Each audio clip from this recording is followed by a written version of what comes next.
નમસ્કાર.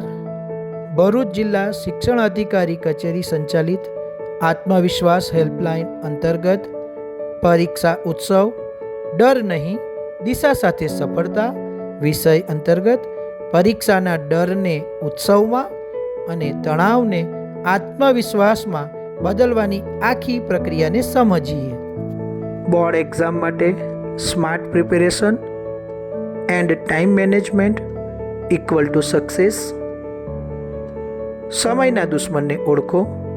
Mobile phone અને gaming, અભ્યાસમાં એકાગ્રતાનો અભાવ, ટીવી અને સોશિયલ મીડિયા, વાંચનમાં આળસ અને નિર્ણયનો અભાવ. બોર્ડ એક્ઝામ માટે 2 સ્માર્ટ વર્ક પદ્ધતિઓ અપનાવીએ. 1. લક્ષ્ય ઉપર સૌથી પહેલાં. બોર્ડની એક્ઝામ માટે હવે બાકી રહેલા દિવસો માટે દરેક વિષયને ચોક્કસ સમયપત્રક બનાવીને વાંચવાની ટેકનિક ફોલો કરીએ. 2. નોટ્સ બનાવીએ. મહત્ત્વના મુદ્દાઓની ટૂંકી અને સ્પષ્ટ નોટ્સ બનાવીએ.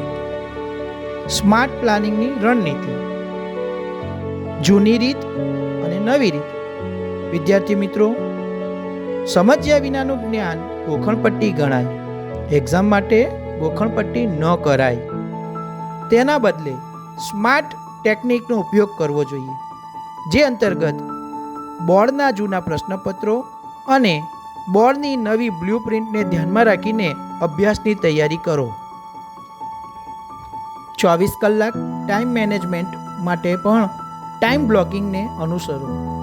તમારા 24 કલાકમાંથી દૈનિક પ્રવૃત્તિ, વ્યાયામ, કસરત, શાળા માટે, રમવા માટે તેમજ વાંચન અને ગૃહ કાર્ય માટે સમયને ફાળવો. આ સાથે આરામ માટે પણ સમયને યોગ્ય રીતે આપો. વિદ્યાર્થી મિત્રો, અભ્યાસની આધુનિક ટેકનિક વિશે આપણે સમજીએ. શું તમને લાગે છે કે વાંચવા બેસીએ ત્યારે ધ્યાનથી નથી વંચાતું અથવા લાંબો સમય વાંચ્યા પછી પણ યાદ નથી રહેતું? તો એના માટે આપણે અભ્યાસની એક અસરકારક પદ્ધતિ પોમોડોરો ટેકનિક વિશે સમજીએ. આ પદ્ધતિ અનુસાર તમે જ્યારે જે વિષય વાંચવા બેસો છો તેને 25 મિનિટ સુધી સંપૂર્ણ ધ્યાનથી અભ્યાસ કરો. એ દરમિયાન મોબાઈલ, સોશિયલ મીડિયા અથવા અન્ય કોઈ પણ વિક્ષેપથી દૂર રહો.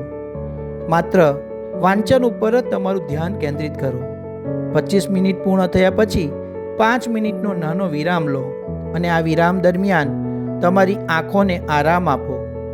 થોડું ચાલો અથવા પાણી પીઓ અને પુનઃ અભ્યાસ માટે ફરી તમારું ધ્યાન લગાવો. અને આ જ રીતથી આખો દિવસ અભ્યાસ કરશો તો અભ્યાસમાં કંટાળો પણ નહીં આવે અને વાંચેલું યાદ રહી જશે. લડાઈ પોતાની સાથે.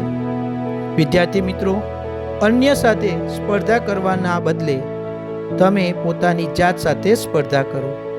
ગઈકાલ કરતાં આજે તમારી જાતને કેટલી વધારે સારી બનાવી શકો છો તેના ઉપર ફોકસ કરો. સાથે સાથે અભ્યાસની અંદર ધ્યાન ભટકતી વસ્તુઓથી દૂર રહો. શારીરિક અને માનસિક સ્વાસ્થ્ય જળવાય તેનું પણ ખાસ પૂરતું ધ્યાન રાખો. સૌથી સામાન્ય મોટી ભૂલ કે રાતભર વાંચન કરવાની સાથે ખાવા પીવાનું જો ધ્યાન ન રાખો તો હેલ્થને નુકસાન થઈ શકે છે. વાંચન બાદ તમારા માઇન્ડને પ્રોસેસ થવા માટે સારી ઊંઘ પણ આપવી જરૂરી છે. અંતે આત્મવિશ્વાસ સાથે સાચી જીત માત્ર બોર્ડ એક્ઝામના રિઝલ્ટમાં નથી, પરંતુ સાચી જીતનો પ્રયત્ન કર્યા પછી મળતા આત્મસંતોષમાં રહેલો છે. તમે તમારાથી થઈ શકે તેટલો બેસ્ટ આપવા પ્રયત્ન કરો. ભગવદ્ ગીતાના શ્લોક અનુસાર કર્મ કરો અને ફળની આશા ન રાખો. છેલ્લે દરેક માતા પિતાને વિનંતી કે પરીક્ષા સમયે તમારા સંતાનને તમારા સાથ અને પ્રેમ, હૂંફ અને આશીર્વાદની જરૂર હોય છે. પરીક્ષા આપવા જતાં તમારા સંતાનને એટલો વિશ્વાસ આપો કે રિઝલ્ટ જે આવશે એ તમને સ્વીકાર્ય છે, પણ તું અમારા માટે બેસ્ટ જ છે. તારી માર્કશીટ તો માત્ર એક પડાવનું ડોક્યુમેન્ટ છે, પણ તારો સેલ્ફ કોન્ફિડન્સ જ એ તારી સાચી ઓળખ છે. આવો આપણે બધા મળીને સંકલ્પ કરીને પરિણામને બદલે બાળકે કરેલા પ્રયત્નને બિરદાવીએ. બાળકના જીત કરતાં તેના લડવાની હિંમતની પ્રશંસા કરીએ. Best of luck for your exam. Thank you for watching this video.